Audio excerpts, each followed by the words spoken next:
एक बार एक आदमी तथागत के पास पहुंचा और उसने तथागत को प्रणाम करके पूछा, हे प्रभु, मुझे ये जीवन क्यों मिला है? इतनी बड़ी दुनिया में मेरा अस्तित्व क्या है, कीमत क्या है? तथागत उसकी बात सुनकर मुस्कुराए और उसे एक चमकीला पत्थर देते हुए बोले, जाओ, पहले इस पत्थर का मूल्य पता करके आओ। पर ध्यान रहे, इसे बेचना नहीं, सिर्फ मूल्य पता करना है। वो आदमी उस पत्थर को लेकर एक आम वाले के पास पहुंचा और उसे पत्थर दिखाते हुए बोला, इसकी कीमत क्या होगी?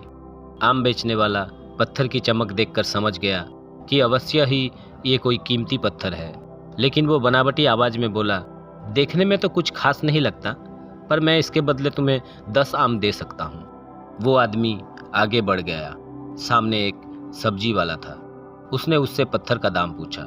सब्जी वाला बोला, मैं इस पत्थर के बदले 1 बोरी आलू दे सकता हूँ। वो आदमी आगे चल पड़ा। उसे लगा पत्थर कीमती है, किसी जौहरी से इसकी कीमत पता करनी चाहिए। वो एक जौहरी के दुकान पर पहुंचा और उसकी कीमत पूछी। जौहरी उसे देखकर ही पहचान गया कि ये बहुत कीमती पत्थर है, जो किस्मत वालों को ही मिलता है। वो जौहरी बोला, पत्थर मुझे दे दो और मुझसे 10,000 रुपये ले लो। उस आदमी को अब तक पत्थर की कीमत का अंदाजा हो गया था। वो तथागत के पास लौटने के लिए मुड़ा। उस दुकानदार ने उसे रोकते हुए बोला, अरे रुको तो भाई, मैं इसके 50,000 दे सकता हूँ। लेकिन वो आदमी फिर भी नहीं रुका। वो बुद्ध के पास लौटने लगा। जौहरी किसी कीमत पर उस पत्थर को अपने हाथ से जाने नहीं देना चाहता था।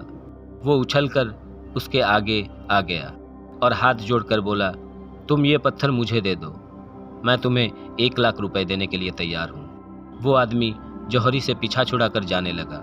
जौहरी ने पीछे से आवाज लगाया, ये बेशकीमती पत्थर है, अनमोल है, तुम जितने पैसे मांगते हो मैं देने के लिए तैयार हूँ। यह सुनकर वो आदमी हैरान हो गया। वो सीधे बुद्ध के पास पहुंचा और उन्हें पत्थर वापस करते हुए सारी बात सुनाई। बुद्ध मुस्कुरा कर बोले, आम बेचने वाले ने इसकी कीमत 10 आम लगाई, आलू बेचने वाले ने 1 बोरी आलू, और जौहरी ने बताया कि अनमोल है। इस पत्थर का गुण जिसने जितने समझे, उसने उसकी उतनी ही कीमत लगाई। हमारा जीवन भी कुछ ऐसा ही है। हर एक आदमी एक हीरे के समान है। दुनिया उसे जितना पहचान पाती है, उसे उतनी ही महत्व देती है। लेकिन आदमी और हीरे में एक फ़र्क यह है कि हीरे कोई दूसरा तराशता है और आदमी को खुद अपने आप को तराशना पड़ता है। तुम भी अपने आप को तराश कर अपनी चमक बिखेरो, तुम्हें भी तुम्हारी कीमत बताने वाले मिल जाएंगे।